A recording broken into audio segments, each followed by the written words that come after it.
Hello అండి, అందరూ ఎలా ఉన్నారు? మేము చాలా బాగున్నాం. ఇది నా మొదటి కుకింగ్ వీడియో.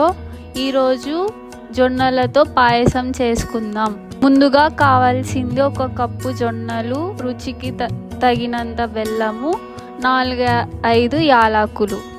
ఇప్పుడు స్టవ్ వెలిగించి ఒక పాత్ర పెట్టుకోవాలి. అందులో 3 స్పూన్ల నెయ్యి వేయాలి. మేము మట్టి పాత్ర యూస్ చేస్తున్నాము, మీకు నచ్చింది మీరు యూస్ చేయొచ్చు. నెయ్యి వేడెక్కాక మనం తీసుకున్న జొన్నలు వేసి వేయించాలి.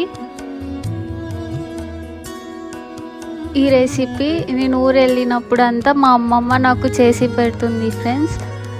మా మమ్మీ నన్ను ఎప్పుడు వంటలు రావని తిడుతుందని నేను కొత్తగా యూట్యూబ్ ఛానల్ ఓపెన్ చేసిన ఫ్రెండ్స్.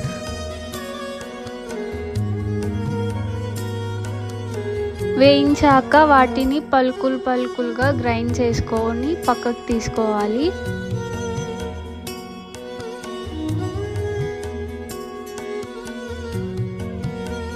ఇప్పుడు అదే పాత్రలో 3 కప్పుల పాలు వేసి మరగనివ్వాలి. మరిగాక యాలకులు వేసుకోవాలి.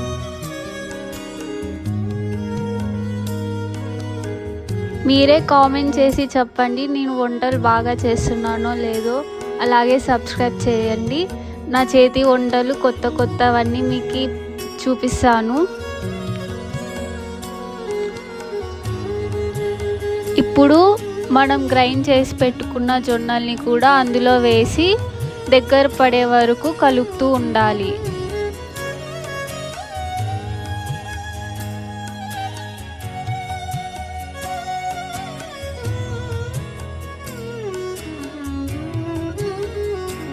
ఇప్పుడు బెల్లం వేసి కరగనివ్వాలి.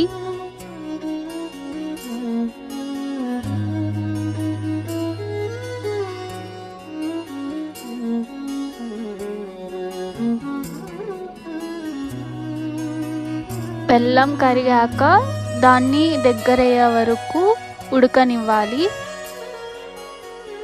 ప్లీజ్ ఫ్రెండ్స్, సబ్స్క్రైబ్ చేసుకోవడం మాత్రం మర్చిపోకండి. నచ్చితే లైక్ చేయండి, కామెంట్ మాత్రం ఖచ్చితంగా చేయండి. ఎందుకంటే నేను ఎలా ఉందో తెలుసుకొని కొత్తగా ట్రై చేస్తాను.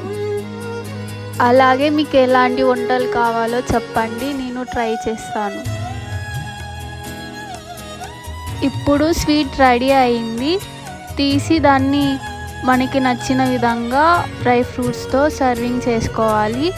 అలాగే నేను కొంచెం పైన నెయ్యి వేసుకుంటున్నాను. ప్లీజ్ ఫ్రెండ్స్, సబ్స్క్రైబ్ చేసుకోవడం మాత్రం మర్చిపోకండి. నచ్చితే లైక్ చేయండి, కామెంట్ మాత్రం ఖచ్చితంగా చేయండి. Thank you for your support and love. మళ్ళీ రేపు కలుద్దాం. Bye friends.